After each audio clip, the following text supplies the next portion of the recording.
नमस्कार. आपल्या सगळ्यांच्याच घरात आजीच्या बटव्यामध्ये हमखास काहीतरी गुणकारी सापडतंच, नाही का? तर आज आपण अशाच एका प्रसिद्ध आणि खूप जुन्या आयुर्वेदिक औषधीबद्दल जाणून घेणार आहोत. त्याचं नाव आहे सीतोपलादी चूर्ण. पण प्रश्न हा पडतो की हा इतका जुना प्राचीन उपाय आजच्या काळातल्या सर्दी खोकल्यावर खरंच तितकाच प्रभावी ठरू शकतो का? चला तर मग याचं उत्तर शोधूया. तर सगळ्यात आधी हे सीतोपलादी चूर्ण म्हणजे नेमकं आहे तरी काय? सोप्या भाषेत सांगायचं तर ही एक पारंपरिक आयुर्वेदिक औषधी आहे. याला पॉलीहर्बल फॉर्म्युलेशन असंही म्हणतात. आता पॉलीहर्बल म्हणजे काय?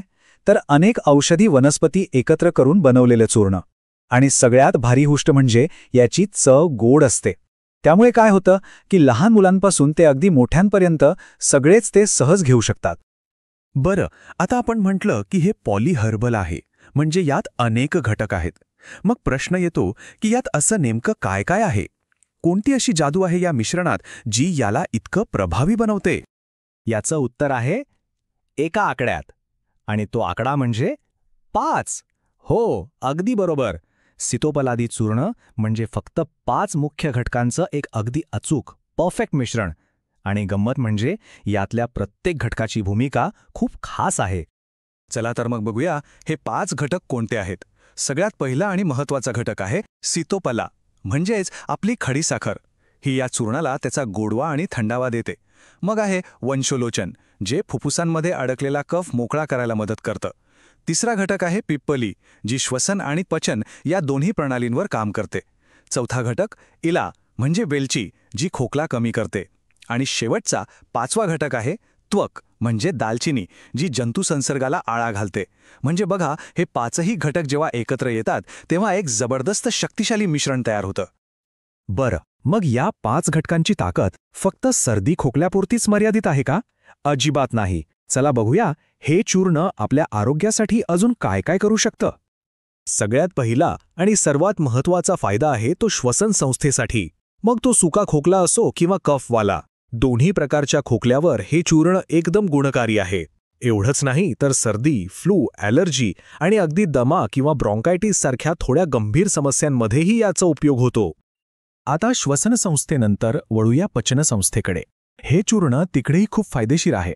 याच्यामुळे भूक चांगली लागते, पचनक्रिया सुधारते आणि पोट फुगण्यासारख्या किंवा अपचनाच्या ज्या तक्रारी असतात ना, त्यापासूनही आराम मिळतो. थांबा, याचे फायदे अजून संपलेले नाहीत. हे चूर्ण प्रतिकारशक्ती म्हणजे आपली इम्युनिटी वाढवण्यासाठी सुद्धा एक उत्तम उपाय आहे. कधीकधी ताप येऊन गेल्यानंतर जो अशक्तपणा येतो तो कमी करण्यासाठी, घशातली खवखव थांबवण्यासाठी, इतकंच काय, सायनसमुळे होणाऱ्या डोकेदुखीवरही हे चूर्ण खूप फायदेशीर ठरतं. वा, म्हणजे याचे फायदे तर भरपूर आहेत हे तर कळलं. पण आता सगळ्यात महत्त्वाचा प्रश्न, हे चूर्ण घ्यायचं कसं, किती प्रमाणात घ्यायचं आणि ते घेताना काय काळजी घ्यायची? चला आता हे सगळं जाणून घेऊया. आता एक खूप महत्त्वाचा मुद्दा लक्षात घेऊया. साधारणपणे जर योग्य प्रमाणात घेतलं तर सीतोपलादी चूर्ण सुरक्षित मानलं जातं. पण काही गोष्टींची काळजी घेणं खूप गरजेचं आहे. जसं की यात खडीसाखर असल्यामुळे मधुमेही रुग्णांनी विशेष काळजी घ्यायला हवी. तसंच गर्भधारणेदरम्यान किंवा यकृताची काही समस्या असल्यास डॉक्टरांच्या सल्ल्याशिवाय हे चूर्ण अजिबात घेऊ नये. चला आता बघूया की हे वापरायचं कसं. प्रौढ व्यक्तींसाठी साधारणपणे 1 ते 2 ग्रॅम दिवसातून 2 ते 3 वेळा घेण्याचा सल्ला दिला जातो. आणि लहान मुलांसाठी त्यांच्यासाठी प्रमाण कमी आहे, म्हणजे साधारण अर्धा ते 1 ग्रॅम दिवसातून 2दा. आणि हो, हे चूर्ण मध, कोमट पाणी किंवा तुपासोबत घेता येतं. आता इथे एक इंटरेस्टिंग गोष्ट आहे. हे चूर्ण कशासोबत घेतलं जातंय यावरही त्याचे परिणाम अवलंबून असू शकतात. उदाहरणार्थ, जर खोकल्याचा त्रास असेल तर मधासोबत घेणं उत्तम मानलं जातं.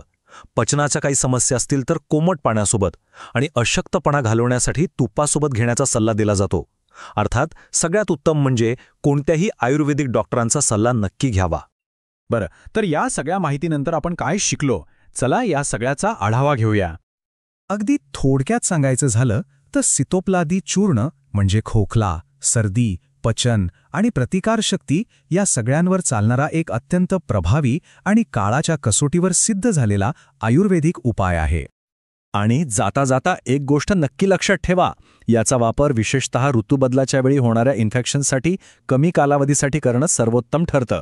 पण हो, मधुमेह किंवा गर्भधारणेसारख्या विशेष परिस्थितीमध्ये डॉक्टरांच्या मार्गदर्शनाशिवाय याचा वापर करणं टाळलेलंच बरं.